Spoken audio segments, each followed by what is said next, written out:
Hello. Behind me is my shed. I don't know if you can see, but the shed is leaning in that direction.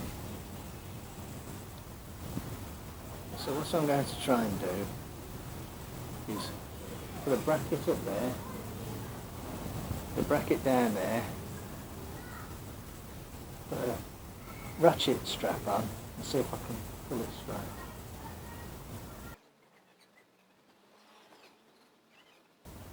That's about 40 millimetres in the length of this thing there, which is about 1.5 metres.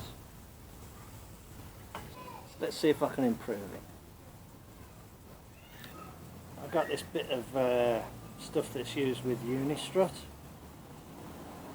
Got some screws and washers, and I'm going to screw this to this corner of the shed down there.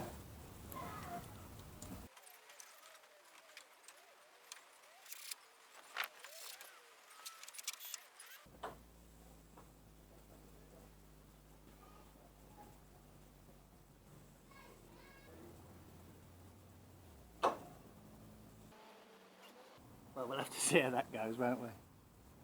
Okay, I'm going to make a bracket for the top there. This is just a bit of scrap angle iron. Got 3 holes there for screws, and I just welded a piece of tube in there, just tack welded, so that when that goes on, the hook has got somewhere to go into. So I'm going to screw that up there now.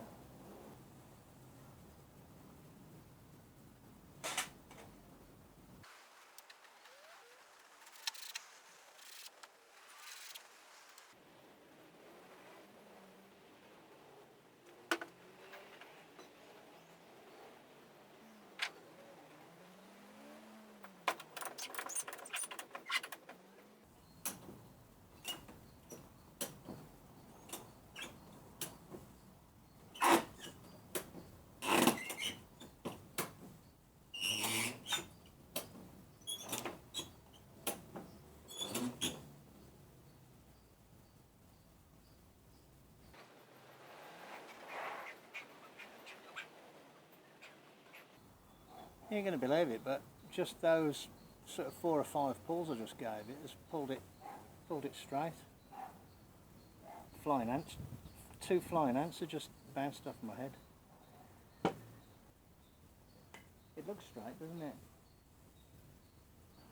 It's up, you know, it's up against thing, and that's as near as straight, isn't it? So what I think I'll do, I'll bring it past a little bit and then release it and see where it ends up. Yeah, let's try that. I'll give it another couple of clicks and then release it off. But what I'll probably have to do is give it another couple of clicks, hold it, and then put some bracing in and then release it. But for now, at least I've proven that the method of using the strap has worked to pull it straight.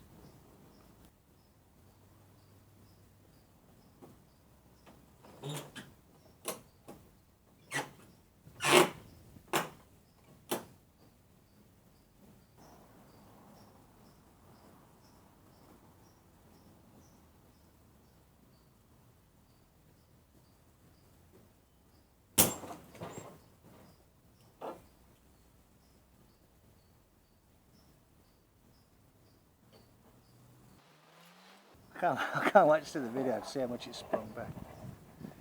It has moved a bit. With that on the bubble now, so it's moved about, I'd say 10 mil, about 3/8. But that's, you can see that that is still that far off. So what I need to do, I'll put the strap back on, and I'll probably leave it on for a bit. And what I'll do, I'll go inside and rig up some bracing, which may or may not be on this video, I'm not sure.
Right, okay, that's vertical now. Did you see it pop up? Anyway, I'm going to leave it like that for a bit, because I'm going to have to go inside and move a lot of stuff, then put some diagonal bracing inside this end. Really, I should have straightened it all up before I put the roof on, because the roof is trying to hold it in the old shape. At least I've proven that I can pull it straight, and I might just leave it at that for now.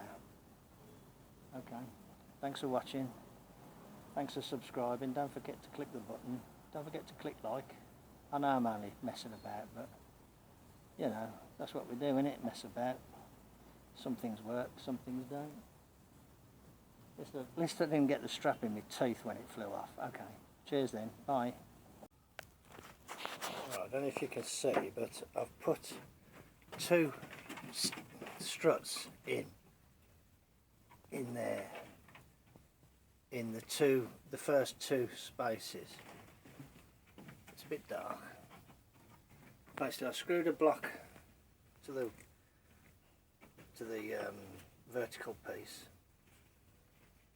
and on this one, for instance, I've screwed a block to the piece that runs along the base, the sole plate, to stop that vertical piece being pushed to the left, if you like.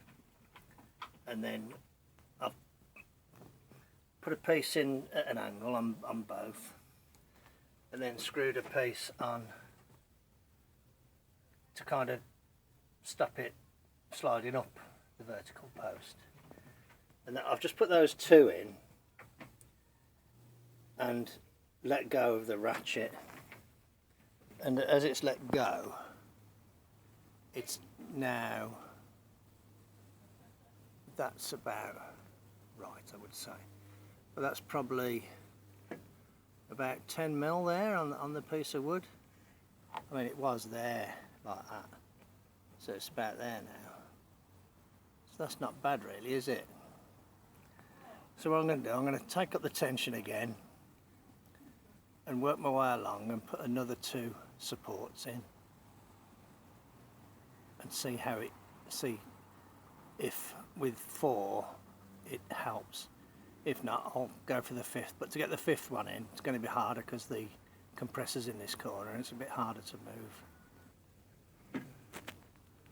I've put two more struts in, and there's about 5 mil of that piece of wood showing behind it, so that's pretty good. And the way what has happened is I put so much tension on it that time that these last two pieces I've put in there are taking the strain, and the original two, which are now hidden down there, are they're actually loose now. So what I'm going to do, I'm going to take the strain again, I'll put some bits of metal in there to take up the gaps, and then when I relax it, it should be nice and tight because it's already had the strain taken up, so all the wooden blocks have moved as much as they're going to move.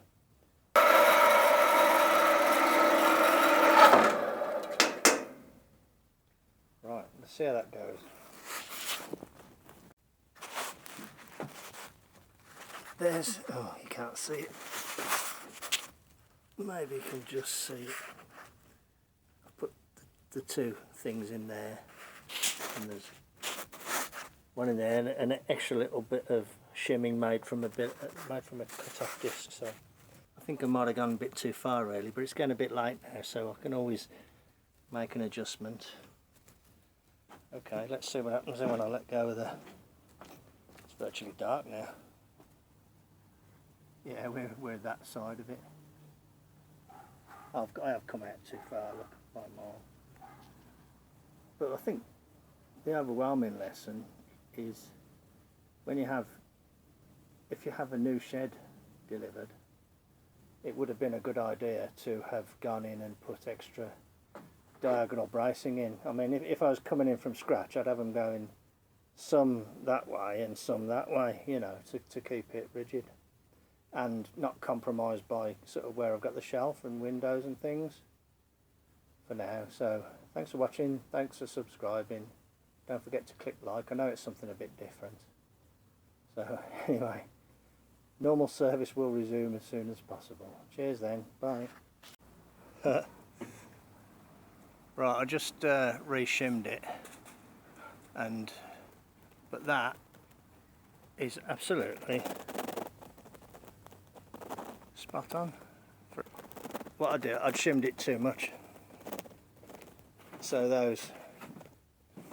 what I did, I left those 1/4 inch shims. Oh, you ain't gonna see it. I left the 1/4 inch shims in there. Maybe I'll just see there.